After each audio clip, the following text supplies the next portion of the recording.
Χαίρετε και πάλι. Γεια σας. Γεια σας, κύριε Ναυρόλογλου. Ευχαριστώ πολύ για την ευκαιρία να συζητήσουμε, γιατί είστε πραγματικά μία από τις πολύ ενδιαφέρουσες περιπτώσεις. Δεν είναι συχνό να συναντά στη χώρα μας έναν άνθρωπο ο οποίος είναι επιτυχημένος και μάλιστα σε έναν τομέα ο οποίος δεν είναι συνδεδεμένος ιδιαίτερα με την ελληνική περιφέρεια, να είναι κάτοικος της ελληνικής περιφέρειας και να μην είναι τουλάχιστον Θεσσαλονικιός. Αυτό από μόνο του μπορεί να εκπλήξει. Και θέλω να ρωτήσω, γιατί πιστεύετε ότι συμβαίνει αυτό το πράγμα? Γιατί οι ελληνικές πόλεις της περιφέρειας, οι οποίες δεν είναι τόσο μικρές όλες, ας πούμε, έχουν πανεπιστήμια, έχουν νοσοκομεία, έχουν δημόσιες υπηρεσίες, είναι κέντρα περιφερειών, εν πάση περιπτώσει έχουν και κανέναν άνθρωπο, δεν έχουν περισσότερους ανθρώπους οι οποίοι έχουν επιχειρηματική δραστηριότητα βεληνικούς και σημασίας? Ευχαριστώ. Είναι ιδιαίτερη ερώτηση. Θα κάνω αρκετές. Ωραία. Θα προσπαθήσω να τις απαντήσω όλες. Είναι γενικά δύσκολο για κάποιον ο οποίος δεν είναι από την περιφέρεια να καταλάβει τις προκλήσεις που έχει η περιφέρεια. Έχουμε φτιάξει στην Ευρώπη αλλά και στην Ελλάδα θεσμούς οι οποίοι βοηθάνε τις μεγάλες πόλεις. Στην Ελλάδα νομίζω ότι έχουμε ένα υδροκέφαλο αθηνοκεντρικό κράτος. Έχει παίξει πολύ αυτός ο τίτλος, αλλά το λένε Θεσσαλονικής πόλη αυτό. Φαντάσου για τους Γιαννιώτες. Λοιπόν, που μέχρι το 1990 ή μέχρι το 2005 ήμασταν τόσο απομονωμένοι που για να φτάσουμε στην Αθήνα ή στη Θεσσαλονίκη θέλαμε πάρα πολλές ώρες. Είχαμε μέχρι και αεροπορική σύνδεση με τη Θεσσαλονίκη. Έχετε πάντως πολύ μεγάλο δίκιο ότι οι εθνικοί δρόμοι είναι κεφαλαιόδους σημασίας για την προσβασιμότητα και για την περιφερειακή ανάπτυξη. Και αυτό έπαιξε το ρόλο του όμως, έπαιξε και θετικά και αρνητικά. Δηλαδή, η απομόνωση της περιφέρειας όθησε κάποιους ανθρώπους να αρχίσουν να σκέφτονται πώς μπορούν να αναπτύξουν πράγματα και δομές που δεν θα τους έφεραν υποχρεωτικά στην Αθήνα.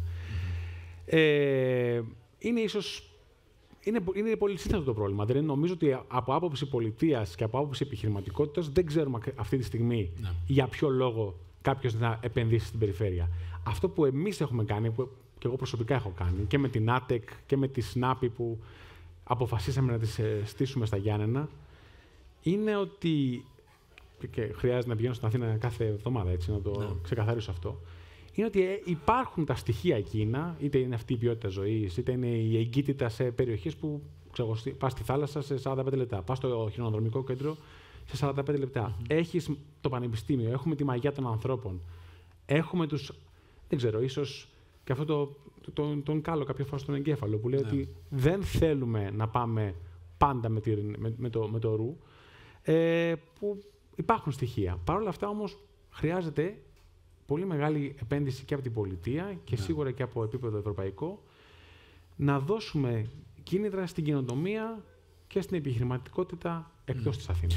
Ναι, είναι προφανές ότι λείπει από τη χώρα μια στρατηγική για την περιφερειακή ανάπτυξη, διότι αν δούμε χώρες αντίστοιχου μεγέθους με το δικό μας, δεν έχουν μια πρωτεύουσα των 5 εκατομμυρίων ανθρώπων στα 10 εκατομμύρια πληθυσμού. Να συγκρίνουμε αντιστοίχως με την Πορτογαλία ή με το Βέλγιο.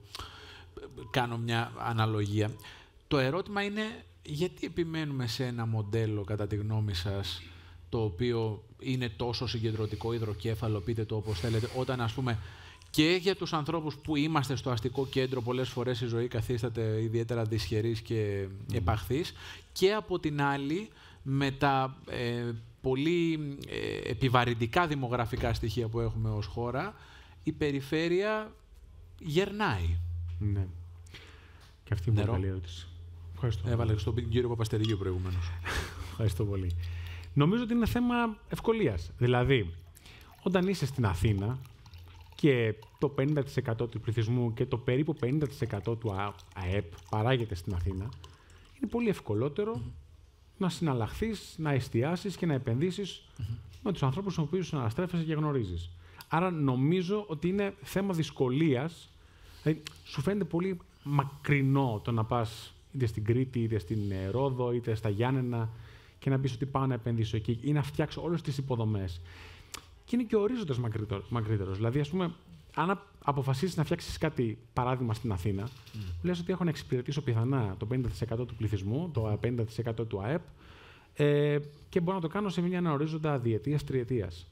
Αν πάω να επενδύσω σε μια περιφερειακή πόλη, χρειάζεται ίσως και μια δεκαετία. Άρα λοιπόν από μόνο του αυτό δημιουργεί δυσκολίες. Και επίσης και τα παραδείγματα των επιχειρήσεων που ξεκίνησαν από την περιφέρεια δεν είναι πάρα πολλά.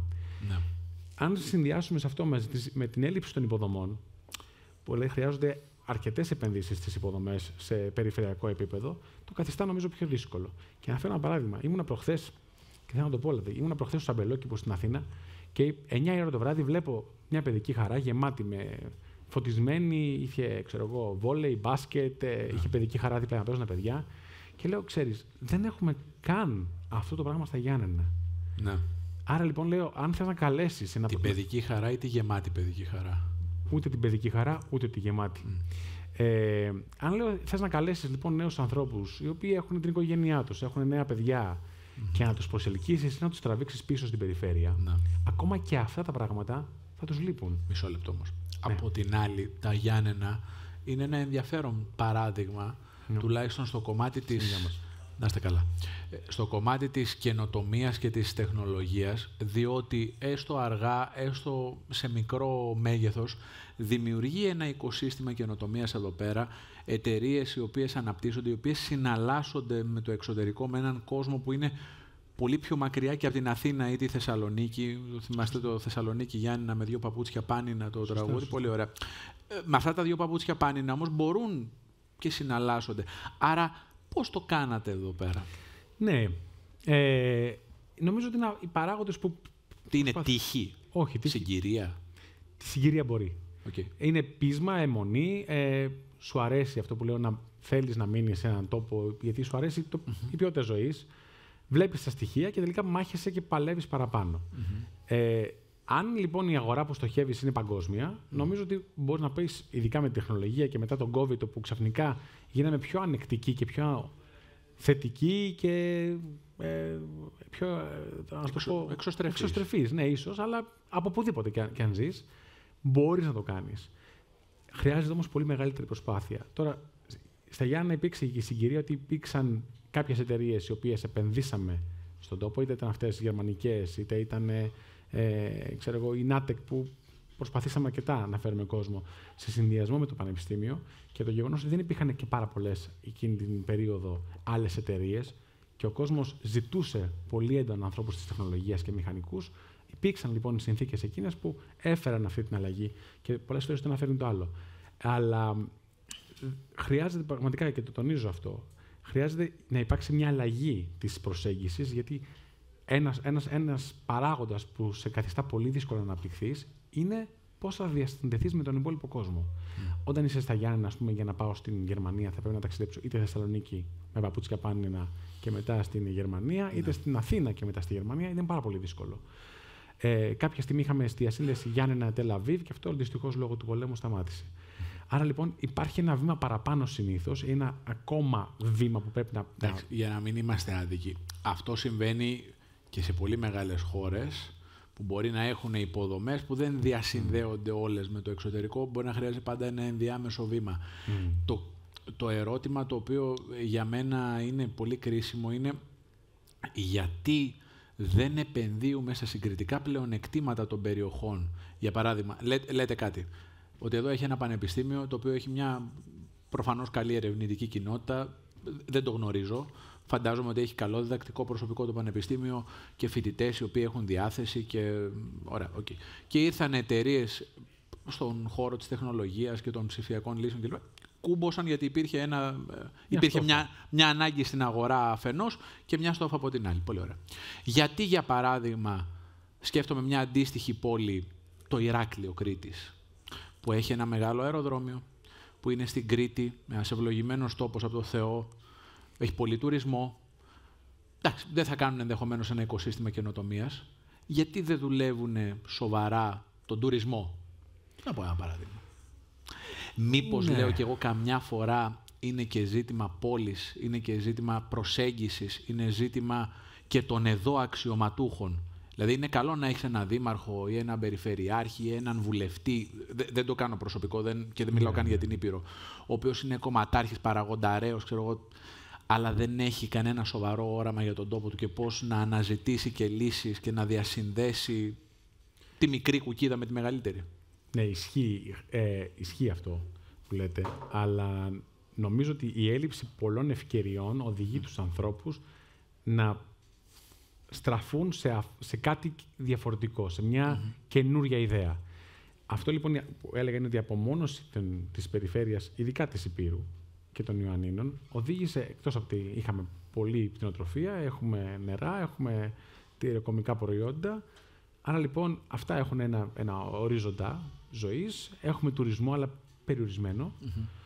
Άρα λοιπόν δεν υπάρχουν και πάρα πολλές επιλογές, ή θα φύγεις από τον τόπο σου ή θα προσπαθήσεις να κάνεις κάτι εδώ με μεγαλύτερη εμβέλεια. Στο Ηράκλειο πιθανά να υπάρχουν ευκαιρίες. Υπάρχει, ας πούμε, πολύ μεγαλύτερη αγροτική παραγωγή, υπάρχει ο τουρισμός και υπάρχει, νομίζω, και πολύ μεγαλύτερη παραγωγή πλούτου στον τόπο. Άρα λοιπόν υπάρχουν τα συνδετικά στοιχεία εκείνα που οδηγούν κάποιον να πει ότι επιλέγω Α έναντι του Β. Χρειάζεται λοιπόν όντως και οι τοπικοί παράγοντες να έχουν ένα όραμα. Και, δεν νομίζω ότι πάντως κάποια περιφέρεια έχει κάποιο συγκεκριμένο παράδειγμα ενός τοπικού άρχοντα που έστρεψε την παραγωγικότητα ή την παραγωγή ή τον πλούτο σε κάτι μοναδικό.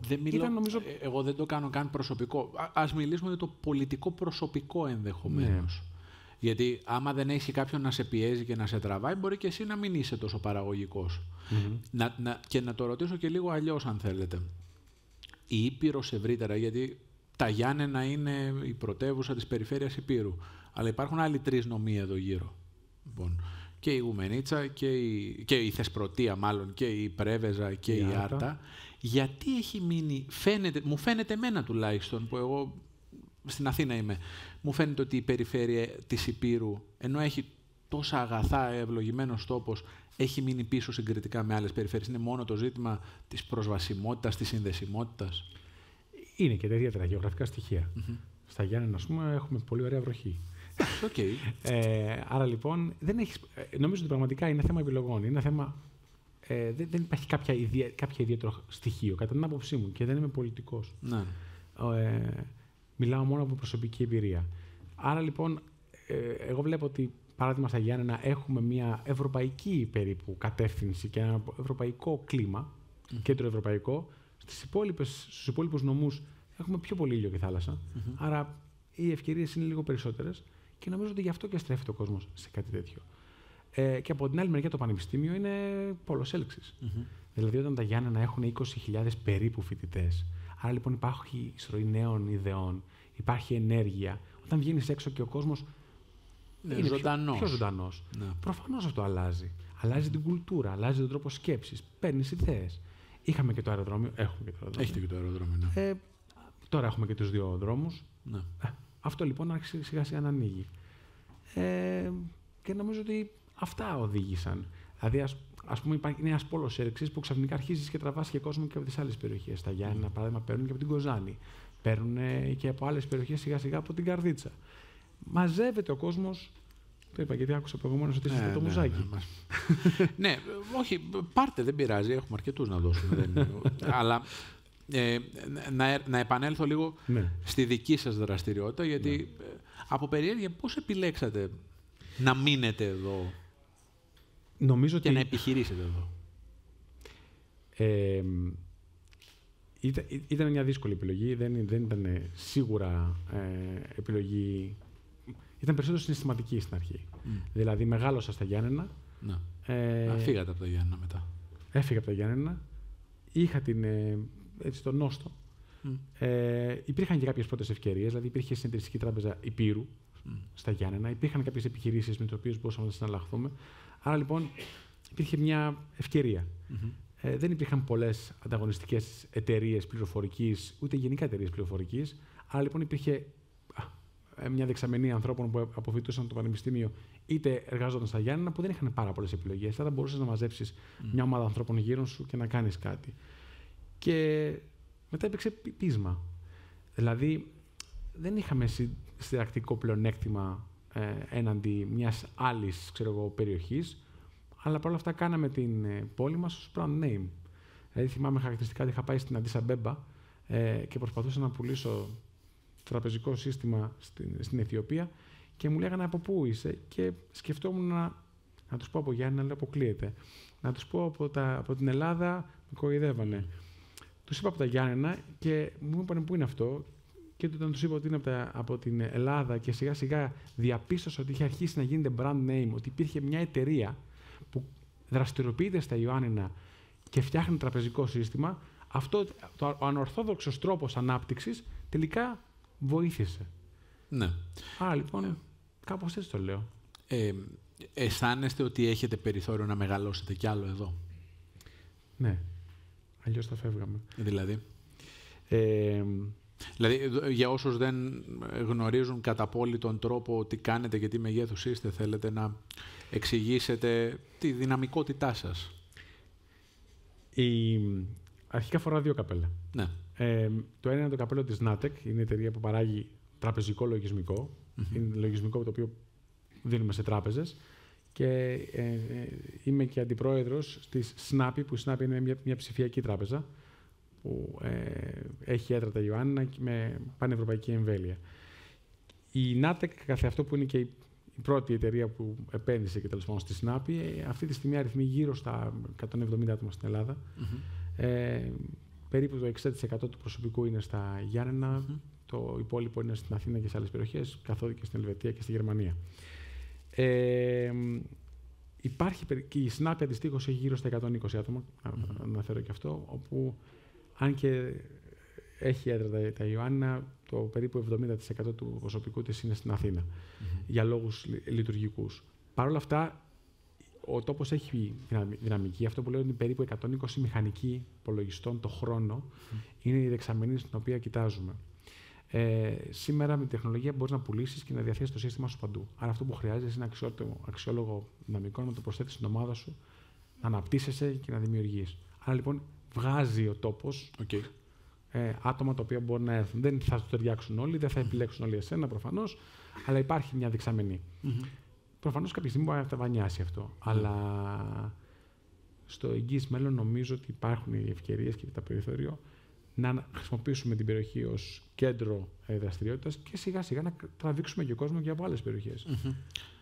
Αυτό ενδιαφέρον είναι, διότι τα Γιάννενα έχω πολλά χρόνια να έρθω, αλλά όσο τα γυρίζω σήμερα, μια πλήρης πόλη η αλήθεια είναι. Έχεις τα πάντα σε σχετικά κοντινή απόσταση και αυτό είναι πάντα πολύ χρήσιμο για να καταστήσεις μια πόλη πόλο έλξης.